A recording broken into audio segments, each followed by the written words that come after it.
I'm Yanni, and this is the third panel of Soul Rebel panels. And today's discussion is going to be exploring Blackness within the Caribbean diaspora. So today I have with me three guests, and you guys can introduce yourselves and then the countries that you feel you're representative of. Cool. Alright, so I'm Wayne. Both my parents are from Jamaica. Nice. My name's Isis Swaby. My father's from Jamaica, and I grew up mostly in New York City, but I used to visit him in Jamaica a lot. Okay, my name is Bengi, and my mom is from Guyana, and my daddy is from Trinidad. All right, cool. So the first question I want to ask you guys is, how do you think your cultural background has shaped your identity as a Black person, or has it? And then good and bad, it doesn't have to be like any singular answer. I think it's good, I think I'm real rudical, you know what I'm saying? I feel like I couldn't be me if I ain't have no spices or some dal, you know what I'm saying? Like, foods make me happy, and spices in the foods make me happy. So, you know what I'm saying? Like, I don't know. If I wasn't Guyanese or half Trini, I don't know who I'd be. How would we be? Oh, I don't even want to think about that. But I don't know. I think my culture for me has been like a foundation for a lot of things, but also growing up in Harlem and being from Jamaica, and then being able to have like two sides of the spectrum. Like, okay, I'm kind of in the hood right now, and I'm growing up on Cameron, but then also in Jamaica with my dad, like in a kind of like dirt-ridden backyard and just like building cars and shit. Like, my life has been like kind of playing two parts. Like, I have my American side and I have my Jamaican side, and it kind of really rooted me, like you said, and just kind of helped me know like there's so much history and culture to being Black, but also being Jamaican is being Black. But at the end of the day, everything's connected and we're all connected. Yeah. So I kind of saw both worlds. Like, maybe at the time I grew up in Harlem was kind of was a little more downtrodden in a way, where it kind of everyone had pride, but at the end of the day, it's like we are really in the mud. And then in Jamaica, some aspects were like that too for my family in Jamaica. But it definitely just gave me two sides of the spectrum and two different worlds, but kind of like connected in many different ways. So, For me, I feel like it's essential for like my identity, like, cause and pride as well, and like just knowing where you came from and how much history and like how much influence that Jamaica had and has over the world, and even in like the hip hop community and all of that. It's just like the pride gives you confidence, and like you walk a different way. And like, well, I don't know, like in different spaces, cause I grew up in South Jamaica, Queens, ironically, and like it's a Caribbean community, like Trini, Jamaican, like we all live in the same place. So like I had steel drums to my neighbor to the right, we playing out voodoo and all that good stuff. So like, having that strong of culture within like New York's already intense culture is just like different. It kind of made me think though too, because I feel like, I would assume that everyone here at least is, we've been to like places that our families are from, and then you had brought up something interesting about the connection between how Black people live there and like how that kind of relates here, but it's just a different face. So now I wanted to ask you guys too, like, how is those, whether or not they are extremes of Blackness expressed within both spaces? Because I know like you're not from New York City, but you're from Florida. Fort Lauderdale. Yeah, and then I also assume too, Florida is like a melting pot of like everyone is from the Caribbean. Well, I feel like South it's there. Florida make that read. Yeah. Because like anything west of like north of West Palm Beach is just straight like rednecks. You know what I'm saying? So South Florida is very, we got our Zoes, we got our Caribbeans, we got our Hispanics, we out there, you know. So I wonder what like those like extremes are. Like, how does it look, where you guys are, your families are from, Blackness is expressed, and then like how did that relate here? Like, were there any like major differences? Because like you said, we're all kind of interconnected, but we just have our own cultural differences. Yeah, that's what it is. Like, okay, I work at a juice bar, right? they call it yuca fries, but it's cassava. You feel me? And like so many customers come in, it's like, what is yuca fries? I'm like, bro, it's cassava, bro. You know, so it's just like, it's the same thing, literally. It's just a different name, you know? So I feel like, you know, I don't know what I'm gonna say right now, but I just feel like we all is one though, and it gets back to that, and back to like the whole roots thing, like music, like reggae music, dub, roots, like that type of music has definitely had an influence over like my lifestyle, what I eat, you know, like everything, you know, and it goes to rap too, right? Like, you know, it's conscious rap music and stuff like that as well, but you know, it just hit kind of different because, you know, energy and frequency. So like if you hit a drum, like the heartbeat, boom boom, you know what I'm saying, it just touch you different, and it gets us back into like our real African roots, you feel me, because we've been drumming and we've been music and we've been this, you know what I'm saying. So I think that's really cool. Yeah, connecting back through foods and music. And I mean, personally for me, there wasn't really much of a difference. I mean, like now that I'm older and like I'm in different spaces, like I see similarities as far as like the colorism and all that good stuff. But like you said, like with the music, it's like I feel like it's all connected at the base of everything. Like, you feel me? So yeah, it wasn't really much of a difference. It's just like people are people. They have their own quirks or whatever, no matter where you're from. So yeah, it's been like the pretty, like I could shift back and forth between like different crowds of people within like my community, my American community, and then my Caribbean, Jamaican roots.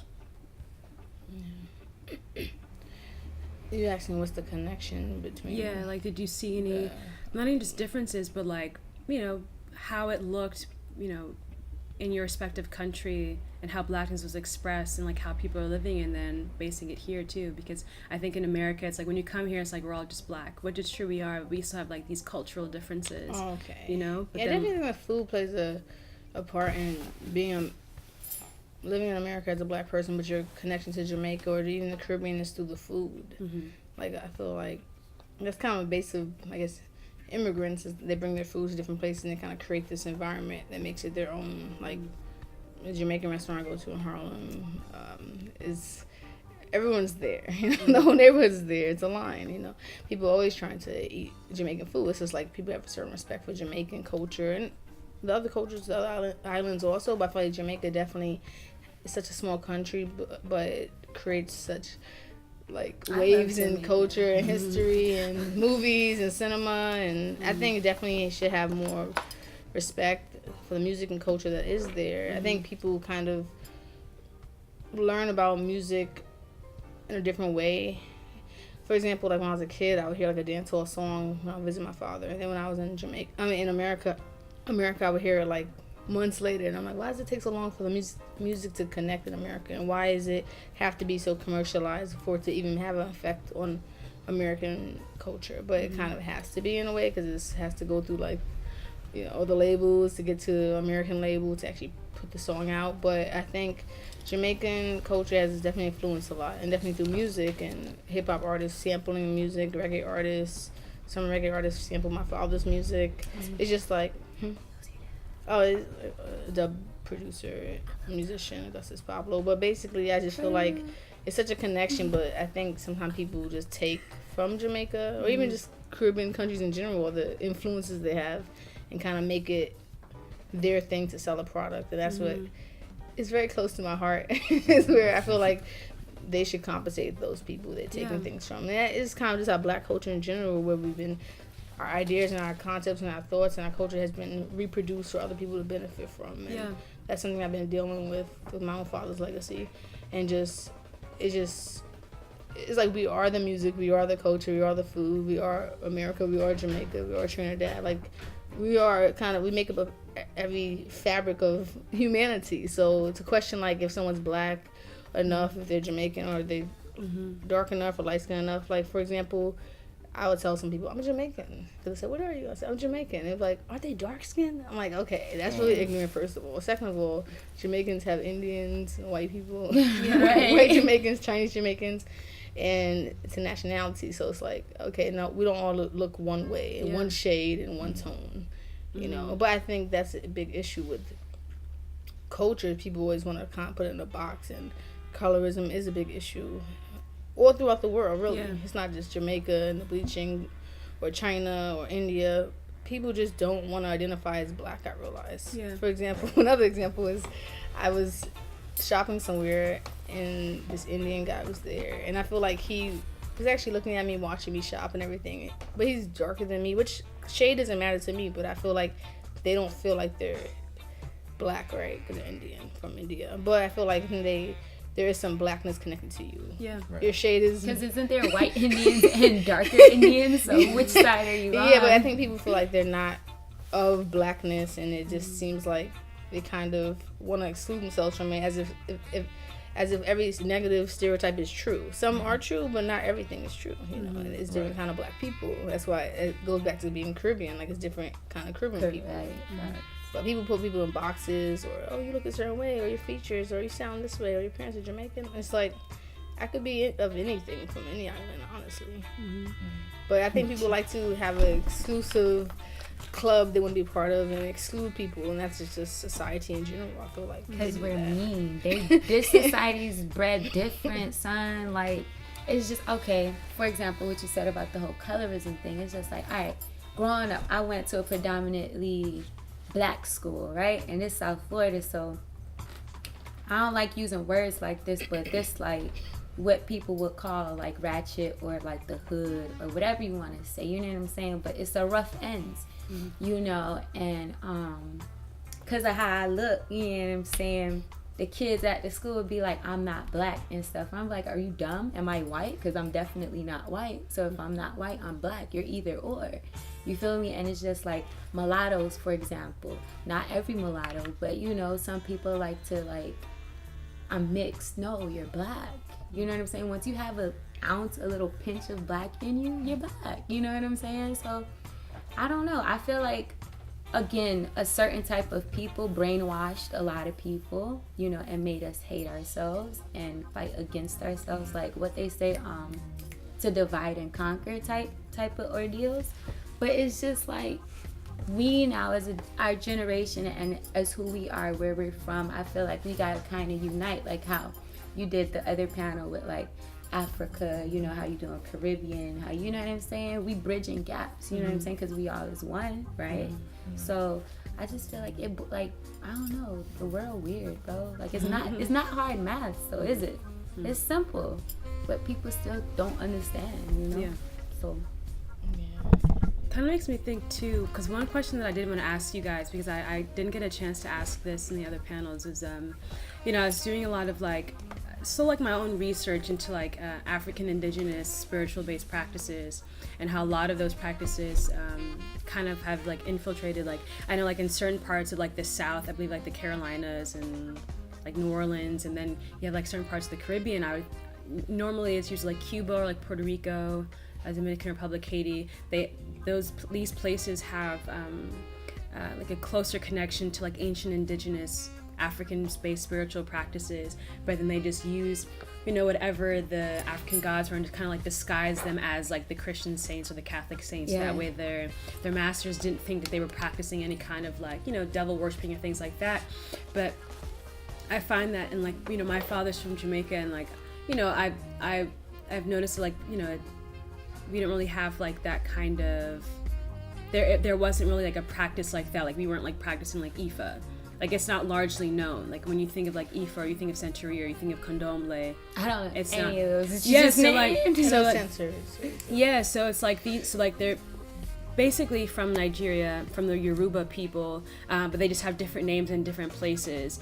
But they're all like an amalgamation of like ancient African indigenous practices. Then they kind of like mixed in some like Catholicism because of who they're colonized by, and then I think I don't know if it's like hoodoo or something else, like practiced in the States. They also kind of they also brought in like Native American based practices, but they're all like the origins of all of them are like African based. But I know for myself, because I had always wanted something that I could connect to, being of African descent, that could connect me to my ancestors, and then noticing that like, okay, well, my mom is from, the States. My mom is from Harlem, so there's not much of that here. Jamaica, it's kind of like, Jamaica's like very Christian. It's not really we don't really, when people think of these like African indigenous practices outside of Africa, Jamaica is not one of those places that it's really brought up in. It's usually like Puerto Rico, like I said, Cuba, things like that. Yeah. But I wanted to ask you guys, do you think that it's important in some regard for people of African descent to have some sort of connection to their ancestors? Because that's what these practices really just were. It was for us to connect to our ancestors and honor our elders, honor our ancestors, and honor where we came from, especially because we were brought over here against our will. Do you think it's important for people of African descent to have some sort of everyday practice, and not so that you have to follow any sort of denomination of these things, but do you think it's important for us to have some sort of practice where we are connected to our African ancestry and our heritage? Yes. I've actually been to Cuba, and I dabbled with Santa Teresa, like kind of like I met with a shaman by way of my friend, kind of talking to different like Cuban kids who were like hanging out at this daytime party we were at. He like took us pretty much like into the slums of Cuba somewhere, like to someone's house, and pretty much he was like a shaman, a priest, and like he pretty much did like a prayer and cleansing for us or whatever. But I definitely think you do need to have that foundation. I never understood why it became a negative thing, but I took some African study classes at school. I just picked as electives African art and African American art, and just you learned a little bit snippets about it pretty much. And I realized it's just kind of it became like this monster in media where it's like, oh, it's a bad thing, but at the end of the day, I think we do need to be grounded in some kind of form of spirituality. It doesn't really involve religion and like these religions that are kind of used to control us in a way. I mean, I was baptized Ethiopian Orthodox, which is like first form of Christianity, but at the end of the day, I feel like that was the most purest form of religion for me when I was growing up, because it was just like ceremonies and just being renamed and everything, just like a deeper connection to, I would say just God. I don't really believe in Jesus, but just like something greater and higher, and it felt very natural and pure, and felt the closest thing to Africa, or I guess Ethiopia. I'm not Ethiopian, but it was the closest thing in New York City and the Bronx, like to do the ceremonies and be baptized and the way they did it, and just traditional garments and everything. So I think it definitely is good to be grounded in some kind of spirituality. I wouldn't say necessarily a religion, because I feel like spirituality is kind of more personal. Religion is more of a group effort, like group think, where everyone kind of just are just fans of this institution they signed up for. But I feel like spirituality is a personal thing that pretty much gets you through those difficult times in your life, and just even the good times. Like, just I used to pretty much do like different ceremonies with my mother, like libations for elders, stuff like that in DC, and we just always had that kind of, when I was growing up, it was just kind of a natural thing. We didn't really have a set name for it. We just kind of did it when we did like different celebrations and like parties and events. It was just kind of a natural thing I grew up around, like thinking about the elders and ancestors and people who passed away before you. So I grew up kind of with a different kind of like outlook, but I also went to Catholic school for middle school, and that was interesting too. Like, I think you could just kind of pull from different things to kind of build your life and your spirituality. That's what I think. So. Yeah, I agree. Yeah. I think that was so cool though. Yeah, I think it's yeah, I agree. As far as it like grounding you in a specific way, and because like me, like coming into my spirituality, because my parents, they tried to be like Christian or whatever, but like it didn't really work out in the way that they hoped. Like my mom, she still tries and she dabbles, but it's not a big thing for her. So like I was able to like have that freedom to like make my own decisions and like believe whatever I want to believe, you know. and like coming into my spirituality, I think for me it's important because mentally it keeps me sane. It keeps me like having my own practices and like things that work for me that help me with my mental health and like all that good stuff. Like when I'm feeling down, you know. Yeah, so I think it's important to be grounded in something rather than just be like lost and like bandwagon. Yeah, like you don't really feel like you have a path, you have a purpose. Like if you don't, like that's fine, okay, but like I feel like living is a part. I mean, the pursuit of something is a part of living. Yeah, so like I feel like it's very important for us, especially being that like a lot of our history was erased and like taken away from us, for us to find something that we could like believe in and like have hope for. Yeah, I think oftentimes I think we don't give ourselves enough credit. I think as Black people, we are very spiritually in tune human beings. I think just naturally, I mean, talk about the idea of like pouring libations. How many times I've just being Black and like being in the hood, have you seen, you know, we'll see like if someone passes away, we're setting up, you know, our own like altars per se, like on a block. We're shrine. Yeah, it's a shrine. We're putting up photos. Yeah, we're putting up photos of whoever passed away. Yeah. I think naturally, just like Black people are very spiritually in tune because, you know, at least in my neighborhood, it's like, and I think in most Black neighborhoods, when someone passes away, we're setting up like altars on the sidewalk. We're putting out a whole bunch of different colored candles. We're putting up photos of whoever passed away. We're writing notes. We're putting down jewelry. We're doing all these things that are pretty much, I feel like, very innate, and they don't have a religious name. We just do it. Or like some people will put out liquor. They'll pour out, you know what I mean? Like they'll pour the liquor out. But then I'd watched a video recently. I don't know what country it was in Africa, but this like tribe, they did the same thing. Right. Like they would, whenever someone would pass away, they would pour out, you know, a libation for it. And I was like, we're already doing it. Yeah. Sometimes we're just not cognizant of the fact that like, and I know for myself, sometimes I feel very disconnected from my African roots because I'm just like, well, I feel like I don't have anything. But then naturally, we do certain things to honor the people in our lives, to honor our ancestors, which are very much African, but I think maybe we just don't give ourselves enough credit for. Yeah. Which I think is really interesting. But like I also wanted to get into as well, two things. One of them being, how do you feel that where you are today, do you think that your cultural background has any like expression? Like, do you find ways to express that in your respective spaces? And if so, what does that look like? To kind of like honor where your parents are from. Yeah, I don't know what you mean. So, like, if your parents are from Trinidad and Guyana, how do you express that heritage in the spaces that you are now? Do you feel that you express those things? Not really. Mm-hmm. I just feel like, you know, because we just, I don't know, unless like we get to talking, or if maybe we're at a cookout or a barbecue, or, you know, but other than that, not really. Yeah. Yeah.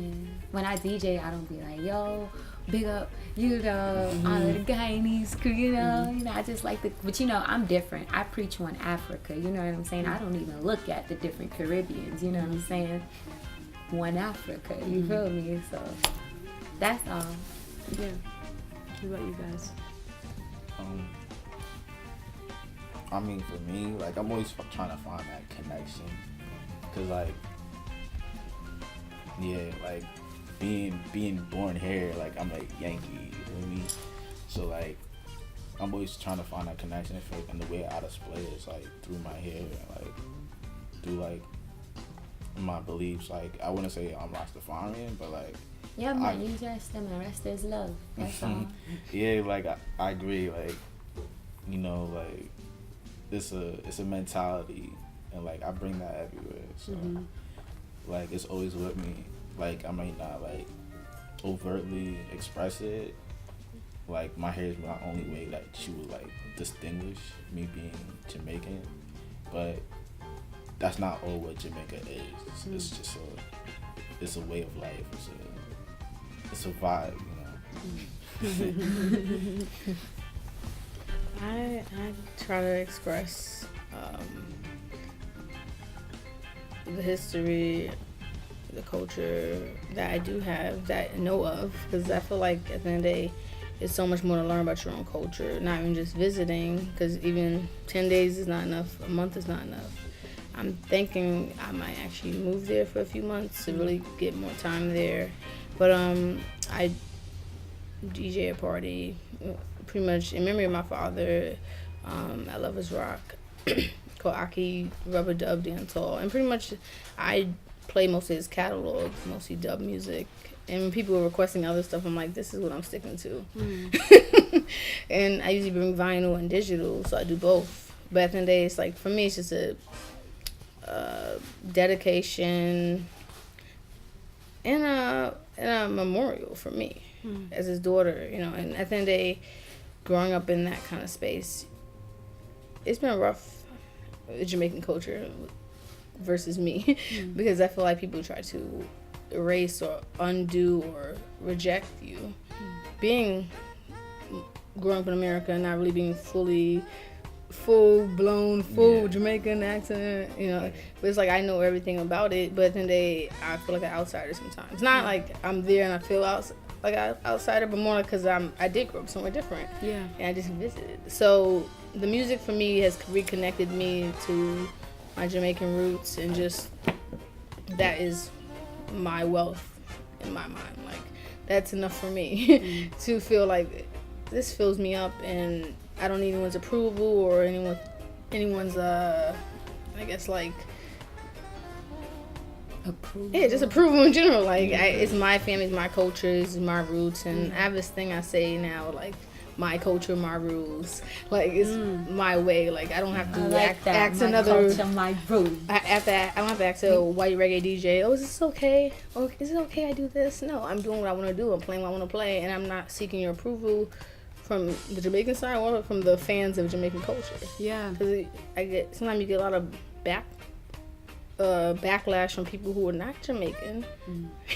But they're fans of Jamaican culture and reggae music, and they try to tell you about being Jamaican, or about reggae music, or about culture, and it's like, hold on, we made the culture, we birthed this culture. Like, at the end of the day, I have way more credentials for my own culture than you do. At the end of the day, you're more of a fan, and we do appreciate your contributions you've given our culture, but at the end of the day, you can't tell us how to have our culture, be in our culture, how to be of our culture. Because you're not saying we're excluding you, but then we're being nice enough to even share our culture with anyone who's not of Jamaican descent. Even not like Caribbean descent. Yeah. I'm just saying more people who are not even like Caribbean, they're just like fans of the music or the culture. Not necessarily saying excluding other Caribbean islands. I'm saying like the people who, you know, just fans of reggae music or culture. Japanese. They might try to tell you about your own culture. Yo, you see how like big mighty crown them Japanese I know, boys I know them. Big tunes though. Yeah, I know. You know, but I work with I be watching like sound clashes a lot just to see, you know, because you know. Yeah, I mean,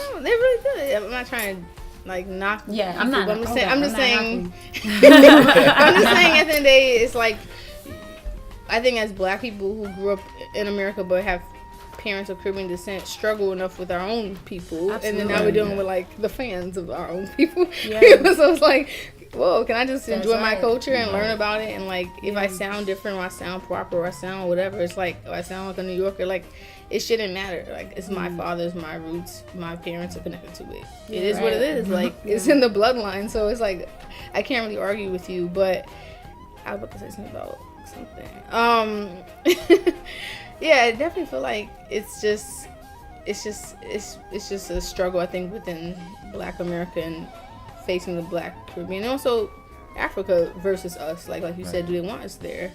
And I feel like that is a struggle. But at the end of the day, I feel like, do they want us there? I'm going in there. If they say no, what you saying? I think we are wanted there, but I think we have to take time to like spend time there and really learn. Not just do it as a picture or a photo op, but as like really connecting to your culture. If you really want to learn about where you came from or where your people were originally from, you have to kind of invest that time and labor. I feel like I think that's what they'll respect more, you know. So I like what you brought up though about defining what it means to be Jamaican for you, because that was definitely something that I struggled with, because you know my father moved back to Jamaica when I was a kid, so like I didn't have that influence directly. And like my oldest, I have a lot of siblings, but like only 2 of my siblings are from there.